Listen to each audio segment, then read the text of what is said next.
और आप है मेरे YouTube channel grow with biology में। आज जो टॉपिक हम पढ़ने जा रहे हैं वो है पीसीआर का नेक्स्ट वर्जन, जिसको हम बोलते हैं इनवर्स पीसीआर। तो चलिए देखते हैं इनवर्स पीसीआर होता क्या है। तो सबसे पहले इंट्रोडक्शन। इनवर्स पीसीआर को आईपीसीआर भी कहीं कहीं बोला जाता है। तो इनवर्स पीसीआर पीसीआर का मॉडिफिकेशन है, जिसके थ्रू हम डीएनए को एम्पलीफाई करते हैं।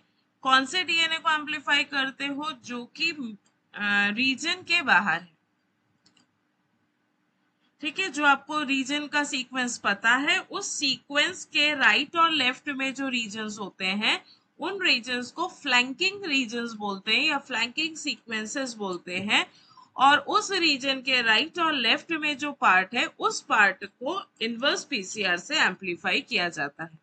अभी तक हम कैसे करते थे? हमको जिस रीजन को एम्पलीफाई करना है उसके बॉर्डर्स के सीक्वेंसेस हमको पता होना चाहिए। बॉर्डर में प्राइमर जुड़ता है, वो अंदर की तरफ एक्सटेंशन कराता है और उसी के बाद उसका सीक्वेंस होता है। पर यहाँ पे उल्टा होता है। यहाँ पे आपको जो सीक्वेंस को करवाना है उसके बीच का सीक्वेंस आपको पता होना चाहिए। ये अननोन जीनोमिक रीजन्स को आइडेंटिफाई करने में हेल्प करता है। ये आउटवर्ड बाहर के डायरेक्शन में जाता है, इसीलिए आउटवर्ड फेसिंग डायरेक्शंस में ये मूव करता है। इसमें रिस्ट्रिक्शन एंजाइम्स की जरूरत है और डीएनए सर्कुलराइजेशन की जरूरत है बिफोर पीसीआर, ताकि पूरा कंटिन्यूएशन में आने लगे। ये जीनोमिक मैपिंग, ट्रांसपोजोन इंसर्शन, एनालिसिस और जीन कैरेक्टराइजेशन में यूज होता है। फिर आते हैं प्रिंसिपल। जीनोमिक डीएनए जो है ये फर्स्ट टाइम पे डाइजेशन किया जाता है। इसका डाइजेशन करते हैं विद रिस्ट्रिक्शन एंजाइम। उसके बाद उसको वापस से लाइगेट कर दिया जाता है। डाइजेशन के बाद लाइगेशन होने से ये सर्कुलर डीएनए में कन्वर्ट हो जाएगा। अब जो आपका नोन रीजन है, उस नोन रीजन के आउटर साइड में प्राइमर जुड़ेगा और अब वो फ्लैंकिंग रीजन का सीक्वेंसिंग फ्लैंकिंग रीजन का एम्पलीफिकेशन करेगा। तो एम्पलीफाइड जो प्रोडक्ट है वो जेल इलेक्ट्रोफोरेसिस में आप देख सकते हैं, और डीएनए सीक्वेंसिंग भी आप इजीली कर सकते हैं। फिर आते हैं रिएक्शन मिक्सचर। इसमें सर्कुलराइज्ड डीएनए टेम्पलेट चाहिए।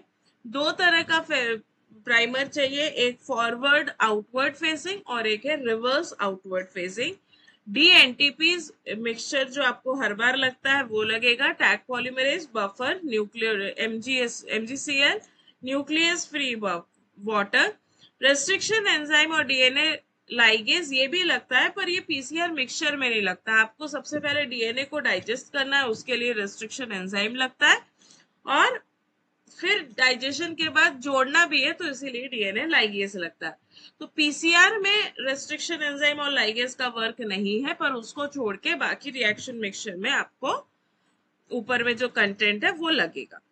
फिर आते हैं प्रोसीजर। तो सबसे पहले हमको जो करना है वो है जीनोमिक डीएनए को आइसोलेट करना है। तो प्रोसीजर में आगे बढ़ने से पहले मैं आपको याद दिला दूं कि इस चैनल पे आपके पास पीसीआर के मैक्सिमम वर्जन का सिंगल एक्सप्लेनेशन अपलोड हो चुका है। आज इनवर्स पीसीआर के बाद नेक्स्ट हम पढ़ेंगे डिजिटल पीसीआर, जिसपे मैक्सिमम कंप्लीट हो जाता है।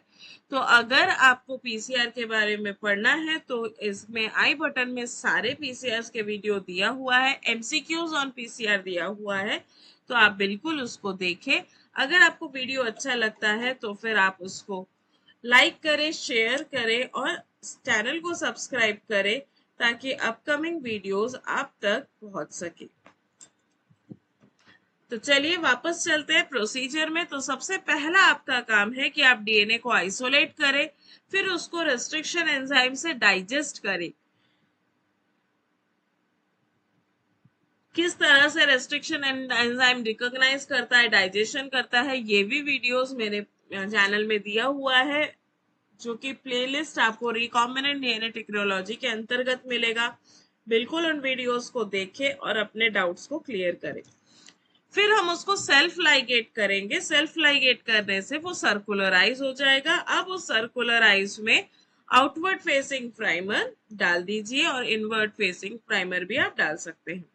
उसके बाद पीसीआर को रन होने दीजिए, रिएक्शन मिक्सचर के साथ रन होगा। एम्प्लीफिकेशन कंप्लीट होने के बाद आप अग्रोस जेल इलेक्ट्रोफोरेसिस में अपने पीसीआर प्रोडक्ट को देख सकते हैं। अगर आपको पीसीआर का प्रोडक्ट को सीक्वेंसिंग करना है तो आप पीसीआर प्रोडक्ट को सीक्वेंस करके अननोन फ्रैगमेंट, जो फ्लैंकिंग रीजन है, जो रीजन के बाहर के तरफ का है, जो आपके नोन रीजन है उसके बाहर के साइड में जो डीएनए का पार्ट है, उसके सीक्वेंसेस आप पता कर सकते हो। तो ये है अननोन सीक्वेंस। नोन सीक्वेंस देखिए बीच में रेड में है। अब इसको रेस्ट्रिक्शन डाइजेशन से डाइजेस्ट करके इसको सर्कुलराइज कर दिया गया है। तो अब जो प्राइमर जुड़ता है वो प्राइमर जुड़ेगा उस रेड रीजन पे, और राइट साइड और लेफ्ट साइड का जो अननोन रीजन्स है उन सीक्वेंसेस को वो बताएगा। एप्लीकेशन, इसका यूजेस कहाँ होता है? जहां पे भी आपको फ्लैंकिंग डीएनए सीक्वेंसेस को पता करना है उसके लिए आप इनवर्स पीसीआर यूज कर सकते हैं। ये मैपिंग करने में हेल्प करता है, ट्रांसपोजोन इंसर्शन में का मैप करना, कहाँ पे लोकेशन क्या है, वायरल इंटीग्रेशन का डिटेक्शन करना, रेगुलेटरी रीजन्स जो है उनका कैरेक्टराइजेशन करना, ये भी बहुत इंपॉर्टेंट है। Genome walking, mutation and insertion analysis, आपका जो भी म्यूटेशन हो रहा है उस म्यूटेशन का एनालिसिस करना, या कहीं पे कुछ इंसर्ट हुआ है उसका एनालिसिस करना, ये आप कर सकते हैं। आइडेंटिफिकेशन ऑफ क्रोमोसोमल रीअरेंजमेंट, आप जो भी क्रोमोसोम्स ले रहे हैं उसको रीअरेंज करिए। रीअरेंज करने के बाद आप उसमें आइडेंटिफाई कर लीजिए कि कौन सा रीजन कहाँ शिफ्ट किया है। Functional genomic research, genomic studies में भी इनवर्स पीसीआर काफी हेल्पफुल कर है, क्योंकि आपको फाइलोजेनेटिक ट्री बनाना है, आपको अननोन सीक्वेंस का सीक्वेंस पता करना है, तो उन सब में इनवर्स पीसीआर हेल्पफुल है। Advantages near to near same है। ये unknown DNA adjacent to the known sequences उसको पता करने में हेल्प करता है। हाईली स्पेसिफाइड है, आउटवर्ड फेसिंग प्राइमर होता है। जीनोम वॉकिंग में ये बहुत हेल्पफुल है। जीनोम वॉकिंग भी आपके मेरे चैनल पे वीडियो दिया हुआ है, बिल्कुल उसको देखिए। आपको अननोन रीजन के सीक्वेंसेस के बारे में कोई नॉलेज होने की आवश्यकता नहीं है, क्योंकि जो नोन सीक्वेंस है वहां प्राइमर बाइंड होगा और आउटर या फॉरवर्ड रीजन में प्राइमर सीक्वेंसिंग करना स्टार्ट कर देगा या सिंथेसिस करेगा जिसका आप सीक्वेंस कर सकते हो। ट्रांसपोजोन और वायरल इंटीग्रेशन स्टडीज में ये हेल्प करता है, सिंपल और कॉस्ट इफेक्टिव है, और ये नॉन प्रिसाइज लोकेशन में भी काम कर सकता है। अब आते हैं डिसएडवांटेजेस में। इसमें रिस्ट्रिक्शन डाइजेशन और लाइगेशन, ये दोनों स्टेप बहुत एसेंशियल है, इसलिए ये भी ध्यान रखना पड़ेगा कि जो आपका नोन रीजन है वहां पे कोई रेस्ट्रिक्शन एंजाइम का साइट या वही रेस्ट्रिक्शन एंजाइम का साइट ना हो, क्योंकि अगर वैसा होगा तो उससे आपका जो सैंपल है वो सैंपल वहां से टूट जाएगा। टाइम कंज्यूमिंग है, क्योंकि आपको पहले डाइजेशन करना है, लाइगेशन करना है, उसके बाद ही आप इसमें आगे जा सकते हो।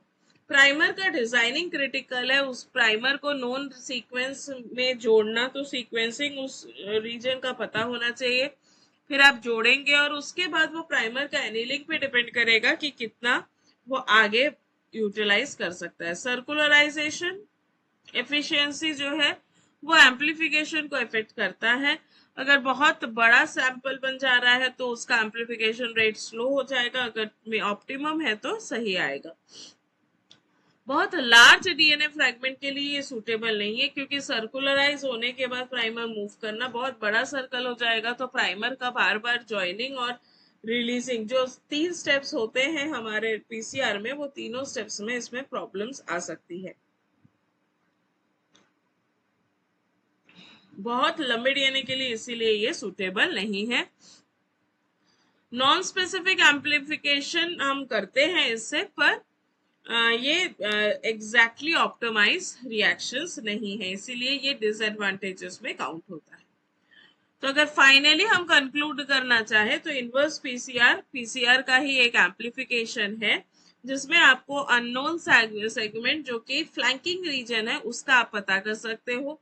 इसमें रेस्ट्रिक्शन डाइजेशन, डीएनए सर्कुलराइजेशन और आउटवर्ड फेसिंग प्राइमर की बहुत जरूरत होती है। ये आपको जीनोमिक मैपिंग, इंसर्शन साइट का identification, molecular biology, genetics, biotechnology, इन सब में ये बहुत हेल्पफुल है। ये आपको जीनोमिक ऑर्गेनाइजेशन और जीन फंक्शन को पढ़ने में भी हेल्प करेगा। तो आज के लिए बस इतना ही। चैनल को सब्सक्राइब करिएगा, लाइक करिएगा और शेयर करिएगा अपने फ्रेंड्स और क्लासमेट्स में, ताकि सबके पास ये वीडियोस पहुंच सके। Thank you and happy study.